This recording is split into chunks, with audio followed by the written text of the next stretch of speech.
You are listening to the Barbara May Show, the place where we discuss all that really matters. We will cover all you need to know about lifestyle, health, spirituality, and plus so much more. Are you ready? Let's dive in.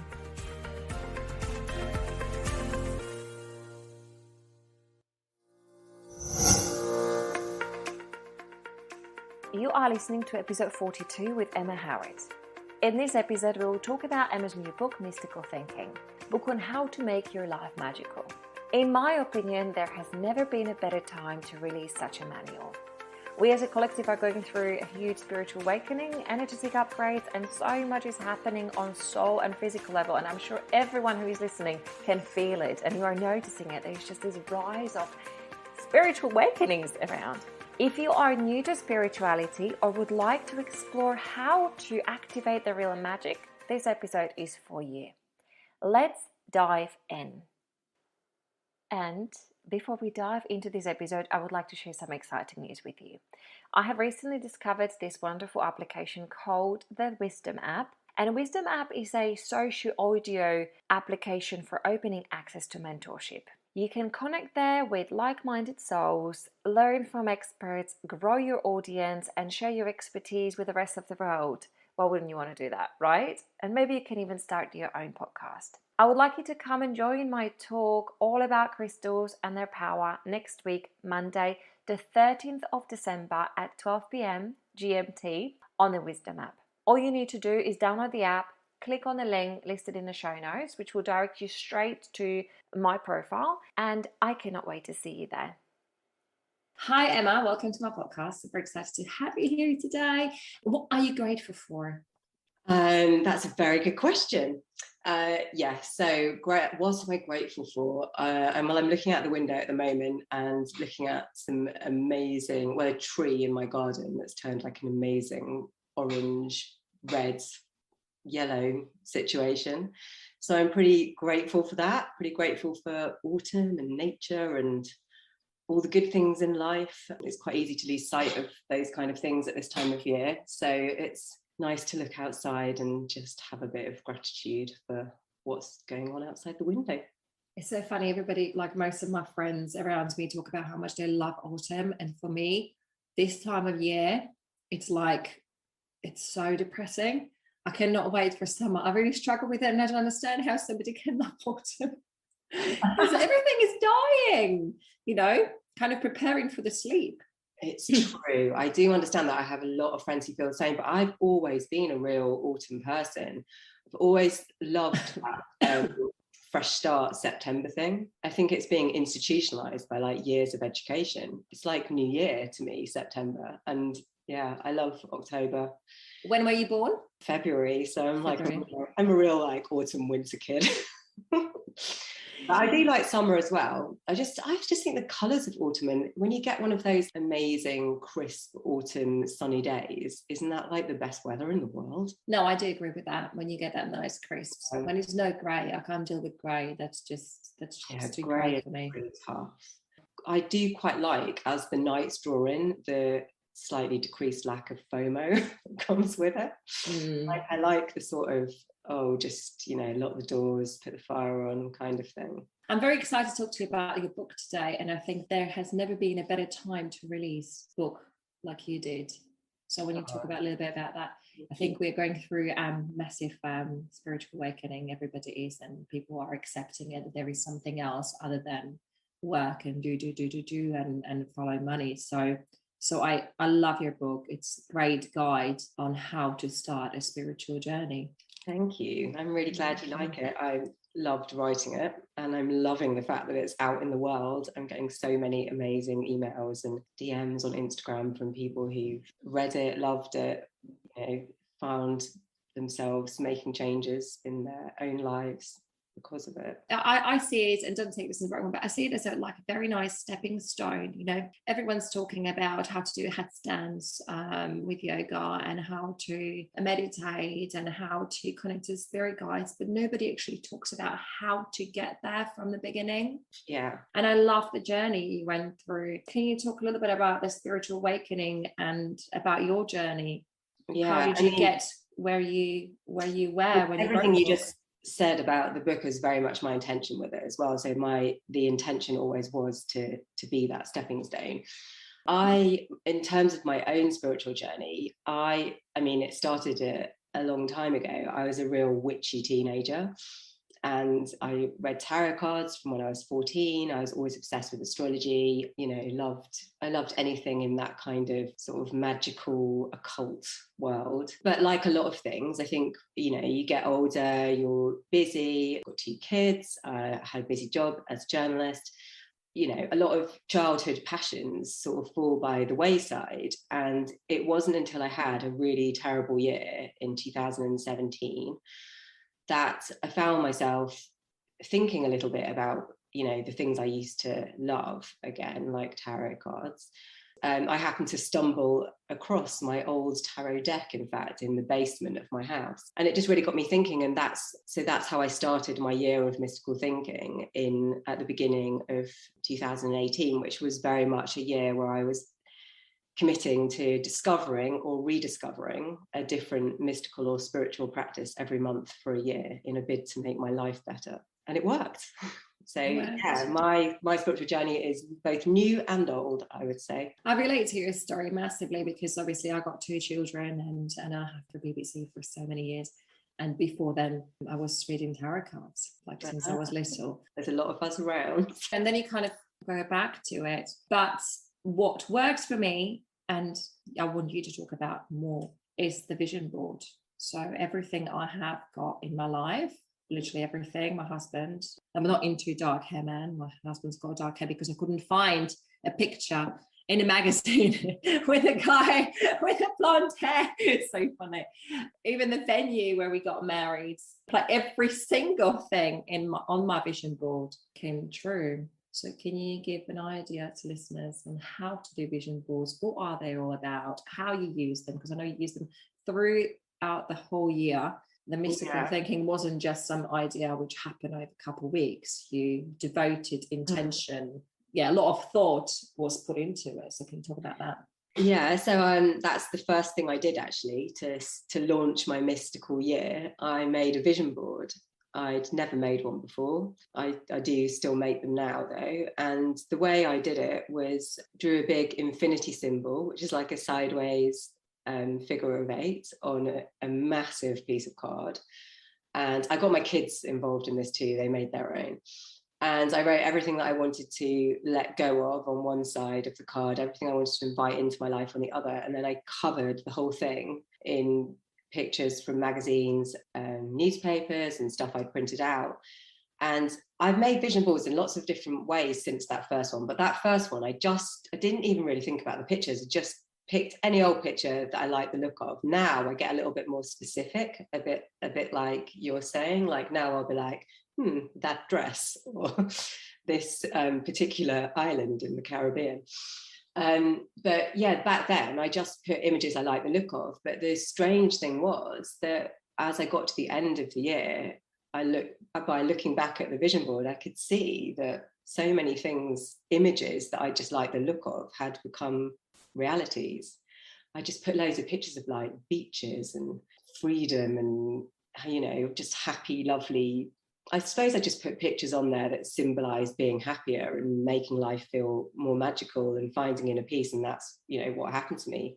But yeah, vision boards are amazing. It's such a simple way to represent your, desires or things you want to bring into your life. Yeah, it's like attracts like, or fake it till you make. And that's what it is. I think that's the basic of manifesting. You have to feel it for it to come into your life. I remember when I did my vision board, it was a year when I was incredibly happy. And I decided that in that year, because I bought my first property, and in that year, I'm not going to travel anywhere. But I had all these magazines, and I love exactly like the pictures of beaches, beautiful mountains, and etc. And I have put this picture of this hill or mountain or whatever on the side. It looked like it was like somewhere in Spain. And obviously, I wanted to get married, and I wanted to attract the man of my dreams to my life. And within I was laying on my bed, and I had it in front of me, which I wanted to dive into later as well, of how they work.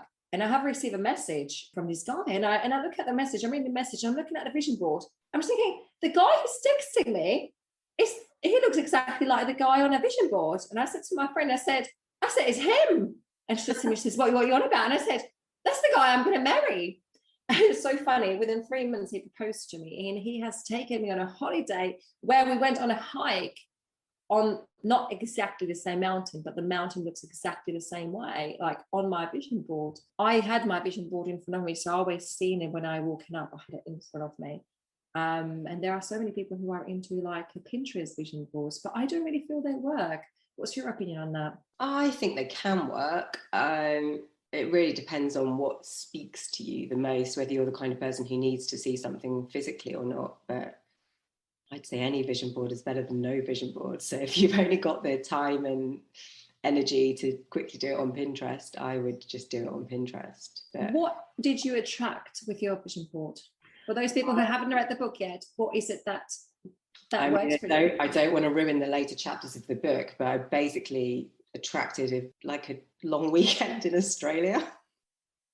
I know it sounds really ridiculous, and it's the kind of thing that at the start of the year I would not have been doing. But my one of my oldest friends was getting married in Byron Bay, and she sent me an invitation. And I know when she sent me the invitation, it was like, you're thousands of miles away in the UK. Of course you're not coming, but I love you and I wish you could come. And something about that year, and that, not necessarily the vision board, but I think the vision board was very much part of it. Something about, my whole mystical year just made me question that. And whereas I wouldn't normally have questioned it, like, why can't I go to my friend's wedding? Like, it was ridiculous. I went to Australia for 5 days. It was really expensive. I mean, I put the flights on my credit card. It was bonkers. But something flicked in me, and I think, it was all part of it. And yeah, there I was at the wedding going, this actually happened. It was amazing. So how soon the vision board started working for you after you did it? I think it started working straight away. The second I made it, this can make me sound like such a spoiled brat who went on loads of holidays that year, but I really did, which is what was so weird about the vision board, because I'd put loads of pictures of beaches. But honestly, about 2 days after I made it, my mother-in-law, one of the reasons why 2017 was such a bad year is because my husband's father died. And about 2 days after I'd made the vision board, my mother-in-law phoned us all up and was like, I want to relive some of my best travel memories, with her late husband. I'm going to take you all to Sri Lanka later this year. So within like 2 days of me putting beaches on my vision board with no, idea that I was going to be going anywhere, I was like, oh, I'm going to Sri Lanka at the end of the year. What about your relationship with yoga? Because I think that's quite interesting, and I believe that many people will relate to that. Yeah, so yoga for me it's another one of the things I was rediscovering, because I've done, I practiced yoga. You don't do yoga. I've practiced yoga since I was 18. So it was really for me just getting back into it again. I'd done loads of yoga, different styles, been really committed for periods of my life, been totally not practicing at all for periods. And, this was the year that I was determined to make it a regular part of my life again. And I did. And it was all about the Monday evening class. I love when you talk about, in the book, you're talking about how difficult it was for you to commit to the hour, It's just so difficult to do that, because your mind is just very busy, because originally you're a journalist and all that kind of stuff. So you have loads of ideas, there's like loads of creativity going on there, and somebody just pin you to that mat and tell you, well, this is the 60 minutes. And just like that kind of that combination of mind and body connection, it's just so difficult. Yeah, I think a lot of people really relate to that. Yeah, that story, because quite often people do feel like, but it's a whole hour and 15 minutes. Like, how am I meant to find the time for that? Yeah, yoga is the kind of like the thread that connects it all. I always think it's not for everyone, and it doesn't have to be for everyone. And that's a really important part of my book's message, is like, you don't have to practice yoga to make your life feel magical again. It's completely optional, but for me, it's very important. So in a mystical thinking, you're talking about the months of the year because everything is just based around the year. So it's like for those who haven't got the book yet, please to get that. It's all about, it's this guide really how to get on a spiritual path and manifest and activate the energy and activate the soul pretty much. Can you just talk to listeners and tell them what they can look forward to? In a kind of month by month sense. And we've already covered the January, which was vision boards and yoga. And then in February is one of my favorite months because that was the month I discovered crystal sound baths, and they're like my favorite thing ever now. And I also discovered my spirit guide with a lovely mystic called Tamara Driesen. You can find her on Instagram. She runs those sessions still sometimes. And in March, I had a little bit of a meltdown because I had too much work on. So in March is probably my most like practical chapter because it's all about everyday magic. And everything was so hectic. Work was crazy. Kids stuff was crazy. I just had to find ways to, make the mundane magical, turn routines into rituals. So you'll find a lot of very practical, easy advice in the March chapter for kind of squeezing spirituality into very hectic lifestyles. April is all about the moon, which is another, of my sort of biggest take homes from the whole mystical year. It's like learning to live in tune with the cycles of the moon. And in May, I got really into meditation, which was another rediscovery thing. But probably, something I'm not ashamed to admit I actually find quite difficult. I don't find it as difficult now as I did, but I was, always getting distracted, mind whirring. It took me you'll read all about it in the chapter, but it, took me a good while to work out how to make that work for me. June, I'm going to struggle to remember all the content now, but June was all about cards, tarot cards and oracle cards, and that's a lovely chapter actually, because I really believe in the power of that. For like £15 you can buy yourself an oracle deck and just have that to shuffle and pull a card for a bit of guidance on a daily basis, which is amazingly accessible. And the other thing that's really important to me throughout the book was to make things as accessible as possible, because not everyone has loads of time or loads of money or the option to disappear off on a retreat somewhere exotic as much as we'd all love to. July, I had an amazing crystal reading, so that was a lot about discovering how to use crystals as a guidance tool. And I also had that rather magical Reiki treatment that month. And then in August, I was really getting back into astrology, which is one of my first loves. September, I've written a lot about being an empath, sort of learning to tune into your own intuition and to learn the difference between your intuitive voice and your inner critic. So there's quite a lot of stuff in that chapter about that, which I know is another chapter people really seem to connect with. I've had a lot of people send messages going, it's like you're talking about me when they read that, which is nice. I feel like that when you were explaining the story, I was just thinking, oh my goodness, the soul sister. Yeah, I just think there's lots of people who have the same, basically my kind of soul gift, if that doesn't sound too annoying to say, is writing. I can express things in words.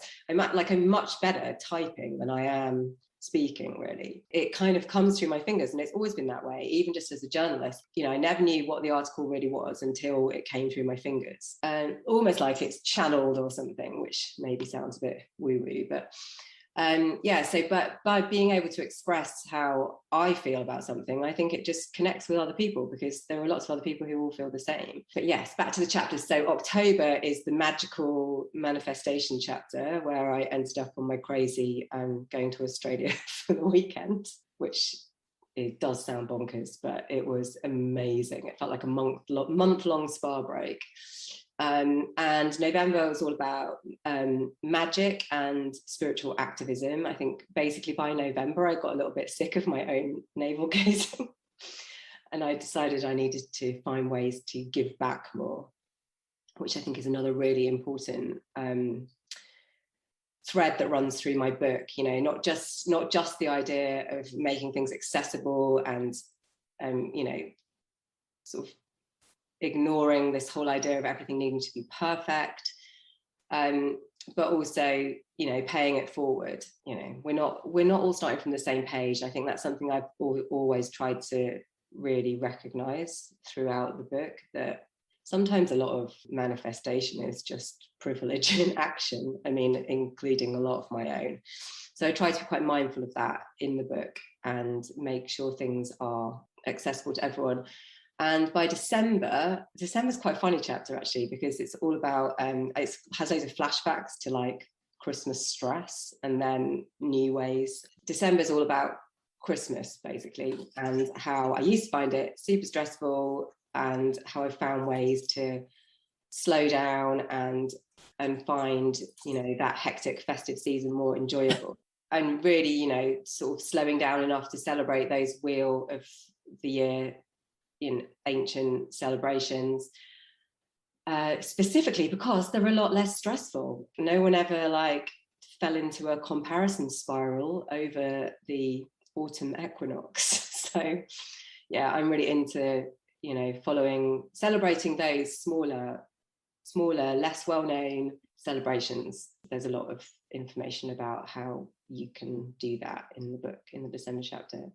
I don't know, it's basically just like, it's just a long old journey of everything I did. And there are so many things I didn't do, you know, that other people might find really work for them. There's lots of suggestions. There's a whole source book at the back of the book, which is full of all my recommendations for books and podcasts and people to follow on Instagram and shops. Everything I did that I found useful is in there. What I love about the book is that you have matched the energies of the months, and I talk about this a lot. It's about, for example, the tarot cards, about a fool's journey. So there is a card which stands for every month. Like when you're talking about the September, it's like kind of entering the time of hermit, you know, like kind of look into ourselves. And also we were talking about the empathy, and then we were talking about the stress in March and stuff like that. And many people relate to those two, astrology, and they like the zodiac sign. So no, I love it. I think it's absolutely fantastic. It's a great guide. Thank you so much for being on my podcast. Where can listeners find you and get in contact with you? So the best place to find me is probably Instagram, and I am at Mystical Thinking on there. I'm also at Mystical Thinking on Facebook, if people are still using that. I'm on Twitter, but I don't really post anything on Twitter, so I wouldn't do that. And then my website is mysticalthinking.com, and you can buy my book everywhere: Amazon, Waterstones, all the places, globally. Thank you so much, Emma. Oh, thank you for having me. It was great. Thank you for being here. I hope you have enjoyed this episode. It was the last one for this year. If you love my podcast, please subscribe and leave me a review in iTunes Store. When you subscribe to my show, it means that all my episodes will pop up in your library and you don't need to search for them. And you will also be notified when my new episode comes out in January. Until next time, with so much love, light and gratitude, your host, Barbara May.